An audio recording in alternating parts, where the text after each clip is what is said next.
kasama na sa package niya yung 4 na roller, then yung 4 na track guide, meron tayong 4 na lock, then meron tayong 2 meters ng ating roller guide, 2 meters ng ating track guide. Ayan. So meron ka na ngayong sliding door. This is my project for a condominium. So may sliding door siya. And meron tayong hanger pole dito. We have a compartment here, over there, and then on this other side, meron tayong drawer na dalawa. So hindi pa na-install yung drawer. Once I deliver it, sa ako i-install yung sliding mechanism niya.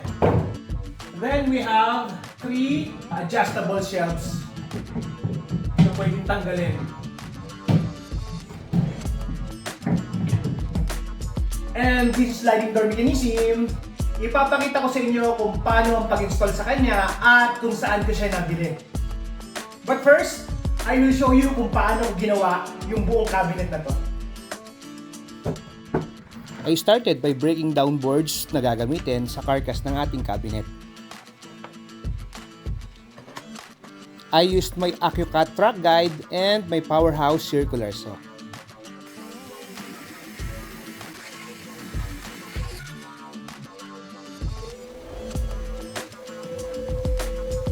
At nang makumpleto ko na yung parts para sa carcass ng ating cabinet, inassemble ko na to with wood glue and black screws. Then I did some test fitting para sa ating cabinet door sliding mechanism. Na ituturo ko sa inyo ang step-by-step process kung paano siya ina-assemble. After maging smooth ang aking test fitting, nag-start na ako para sa aking finishing touches. Para masiguro ko na all parts ng ating project ay mapinturahan, gumamit ako ng electric sprayer from Powerhouse. Kita nyo naman, lahat ng corners ay napinturahan ko ng ayos. Nung matuyo na yung pintura, nag-test fitting ako ulit. At sobrang smooth pa rin ang resulta. Nabili ko itong aking cabinet sliding door mechanism sa marketplace. This is a common sliding mechanism, kaya for sure hindi ka mahihirapan maghanap.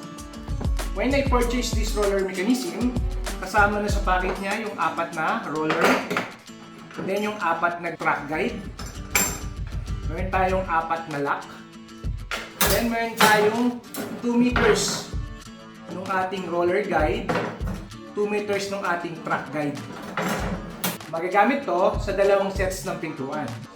So ito, sa isang pinto, ito yung lock niya. Then ito yung gagamitin natin para sa roller guide at sa track guide. Itong ating track guide saka yung ating roller guide.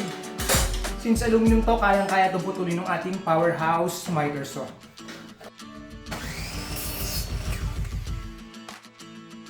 So may naka-prepare na ako na dalawang roller guide at dalawang track guide. Yung haba nito ay sakto para kayang accommodate yung dalawang pintuan natin sa ating cabinet. Tuturo ko naman sa inyo kung paano siya ikinakabit. Itong track guide natin, madali lang siyang i-install. Ang medyo may effort ikabit, itong ating roller guide or roller track. So kailangan ito nakabaon sa kahoy natin ito. Since yung aking project na cabinet ay for condominium, modular siya, so yung part na lalagyan natin ng roller guide or roller track, collapsible siya. Kung buo kasi siya, baka hindi kumasya sa elevator and mas mahirap sa transport. So, magagawa lang tayo ng groove dito para mailagay natin siya or lumapat siya dito.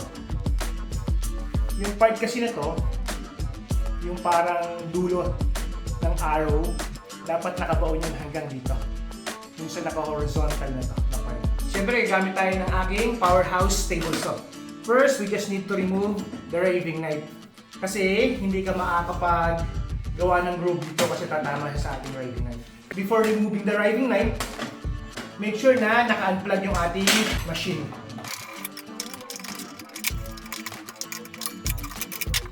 Yung ilalabas natin na blade, hindi tataas sa height. Ito yung naka-horizontal na to.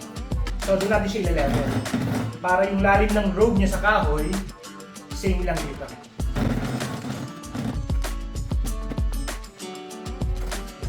Nag-mark na ako kung saan part ako maglalagay ng grooves. And then, i-explain ko sa inyo kung paano ko siya nasukat later.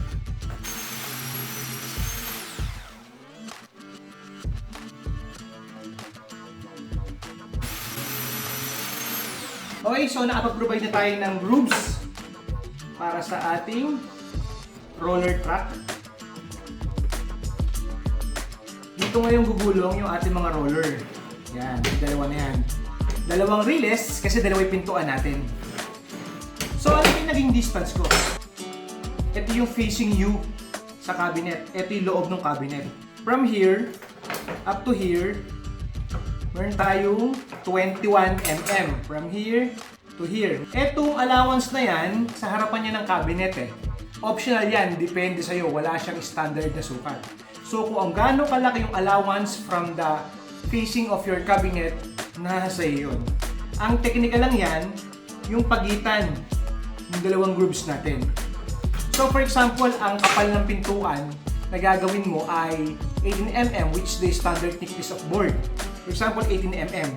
So pwede kang mag-gap sa kanila na pwedeng mga 21, 22 mm. Meron ka pang 3 to 4 mm na pagitan ng dalawang plyboard or ng pintuan mo, so hindi sila magkakaskasan. Ako, ang ginawa kong allowance is 25 mm. Kasi ang thickness ng aking pintuan, since siya ay parang shaker style, aside kasi sa 18 mm na thickness ng aking board na ginamit, naglagay pa ako ng pinaka-frame niya, which is 4 mm. So total na thickness ng aking pintuan ay 22 mm. 18 plus 4, 22 mm. So, ang pagitan natin dito, nag-allowance ako ng 25 mm sa kanila. So, hindi sila magkikis-kisan ngayon. Yung allowance dito sa likod, depende na lang rin sa inyo yan. Paano naman yung sa taas? Kailangan mo rin ng kahoy, syempre na same ang lapad at haba na katulad dito. Imagine lang na ibang kahoy to. Kung yung isa, etong ating roller, magiging release siya. Ito naman, yung track guide, dito naman siya sasabit. Ito naman yung ilalagay sa pinakataas ng pinto. Ito sa ilalim, yung roller sa ilalim. Ito sa taas, dyan naman siya. Yan. So ipapakita ko sa inyo yung difference nila. Iba yung sukat nito sa sukat nung dito So before doing that, ipapakita ko na sa inyo ngayon kung paano muna ini-install ito. At saka ito, and then babalikan natin to. For example, ito yung gagamitin natin pinto. Ito yung pinakababa niya. Yung ating roller sa baba ito. Mag-measure lang muna tayo. Pwede na siguro yung half inch. Enough lang yan. Half inch to 3/4. I think sakto lang yun. Yan yung pinakababa niya, ile-level mo lang siya sa bottom din ng board natin. Merong isang klaseng ganito, pero syempre mas mahal yun. Meron siya pang bar dito, so para naka-angle yung bottom part niya. So may salo siya dito. So since ito naman, hindi naman sobrang bigat nung pintuan ng cabinet na gagamitin ko, so kahit wala na siyang salo. Pero I think kung mas mabigat sa 10 kilos yung pintuan, for example yung pintuan mo ay may salamin pa or hardwood, syempre mas solid dapat yung gagamitin mo. So ito, I think mga nasa around 5 to 8 kilos lang naman yung pintuan ko, kayang-kaya na niya. So sukatan muna natin ha. Then, ito kasi, nakapasok dapat to dito sa loob. So magbubutas tayo dito. Kunin muna natin yung gitna niya. Yan, so yan yung gitna niya. Then ano naman yung distance nito? Pwede mo natin tansyahin na lang.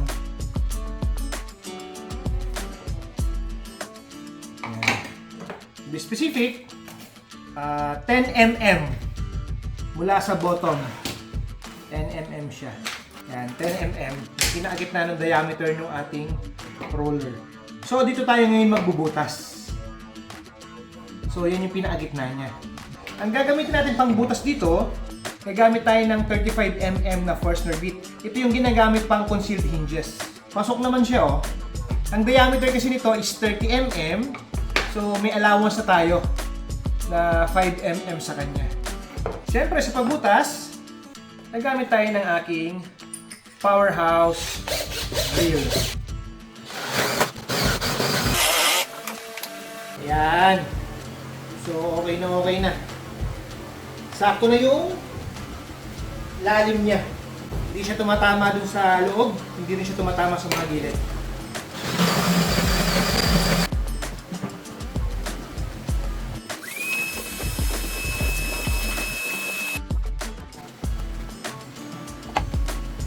Ang depth nito, I think nasa around 13 to 14 mm. Kasi ito, yung thickness nito, 11 mm. So dapat may allowance tayo. Then, install na natin siya. We will use my Powerhouse cordless 12 volts driver and drill. Ang una nating lalagyan, itong part na to. Tandaan nyo, yung butas na to, yung part na to. Check nyo pa rin kung walang tumatama sa mga sides. Naglagay tayo dito. At dito. Itong part na to, sa gitna muna tayo maglagay. Para pwede pa tayo mag-adjust. And then, yung ibang butas na yan, saka natin i-screw yan kapag naitono na natin siya ng lapat doon sa mismong cabinet natin. So, bakit ba natin hindi muna itutornilyo yung lahat ng mga provided holes na yan? Yan. So, for example, nakakabit na to sa ating cabinet. So, ito yung dapat nasa loob eh. So, ihaharap ko lang sa inyo. For example, medyo masyadong mababa dito. Or may gap sa gawing taas nung carcass mo or frame nung cabinet mo. Pwede ka ngayon mag-adjust dito. Pwede mo ngayon itong iangat para lumayo siya dito. Ito naman, pwede mong ibaba. So, either of these two rollers, pwede mong i-adjust. Then, pagka okay ka na, saan mo na ngayon siya i-fix ng mga screws. So, kung dalawa yung ganito mo, kabilaan siya. So, hindi sila magtatamaan. Okay? Turo ko naman sa inyo kung paano ikapit naman to. Ito naman ngayon yung sa pang-track guide sa taas. So, same principle. Butas lang rin tayo dito. Gamit pa rin tayo ng 35mm, Forstner bit, and then yung aking cordless drill driver na Powerhouse 20 volts. Kung dito, nagbutas tayo coming from the edge ng 10mm. Dito naman, magbubutas tayo 17mm. 10mm, 17mm. Kung dito, ang depth natin is 14mm. Ito kasi mas makapal sa dito eh. So, ang naging depth ko dito, 16mm to. 16mm yung depth natin. So, igigitna mo lang siya. And then eto, yung bottom part niya, ile-level mo lang siya. Then, i-fix na natin.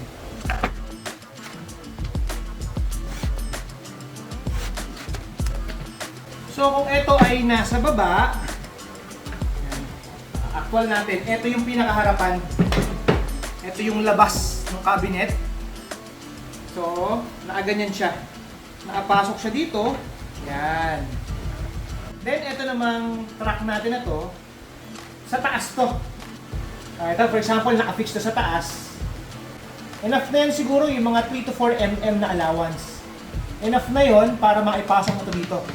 So, yung distance nila, ang advice ko sa inyo, yan. Mula dito hanggang sa dito, dapat ang sukat ng pintuan mo, may allowance siya ng 3 to 4 mm. Then, itutulak mo lang siya pataas. Both side. Nakakapit na siya dito ngayon. So, hindi naman ball yung pintuan natin. Ganyan yun. Then, paano naman tong lock natin? So, ito ngayon, ilalagay natin dito. Before mo ito i-fix, pwede mo siyang isuot dito. Ayan. Suot mo siya. Hanggang sa kabila rin. So, kung saan na ito ngayon maglalak, pag tinulak mo siya, tumama sa may pinaka-gilid ng ating cabinet, so automatic maglalak siya doon. Ayan. So, meron ka na ngayong sliding door.